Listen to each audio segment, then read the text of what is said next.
ซ่อมเบิงเด้อ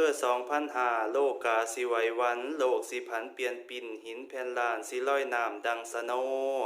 คนสิโสเสียถิ่มของดีมีคุณค่าไปเอาหมากนำเต่าของเบานั้นว่าดีแก่นจันทน์มีคาลำพัดนำไปแหลกตะกัวเจ้าหัวถมแม่น้ำนาที่กวางขาดเขินเงินสิเป็นพระเจ้าเขาสิเกิดเป็นนอนไม้ไผ่อ่อนไลขาบสร้างกวางฟ้านตินไลเสือเมียบ่ยำเกงยานผัวตนคือเกาฝูงลูกเต่าบ่ฟังเท่าพ่อแม่ตน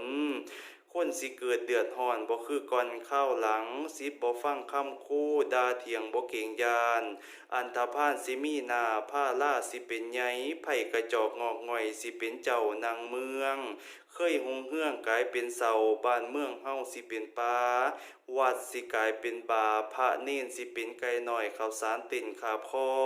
จบแล้วน้อบอนบัน2,000ไปไก่สีหมอจอตอกุ่นพันแห้งหายปานไฟใหม่จีเผาเผยคำพี่ออกมาเว้าเอาพญาออกมาว่าศาสนาของพระพุทธเจ้าพ่อได้เว้าตอนพญาญาติโยมเอ้ยย่ามเจ้าเดินทางกวางให้หาห่มมาบังเอาพุทโธเป็นที่ตั้งเอาธรรมั่งเป็นที่พึงเอาพระสงฆ์เป็นปฏิบทรงไตพ่อได้หูปัญหาหลงย่ามเจ้าอิดเมอยลาเอาน้ำสวยส่งสีย่ามเจ้ามีความทุกข์เอาพระธรรมสงลางย่ามเจ้าหลงทางกวางเอาพระสงฆ์มาซอยเป็นปฏิบทรงไตพ่อได้หูห่มทาง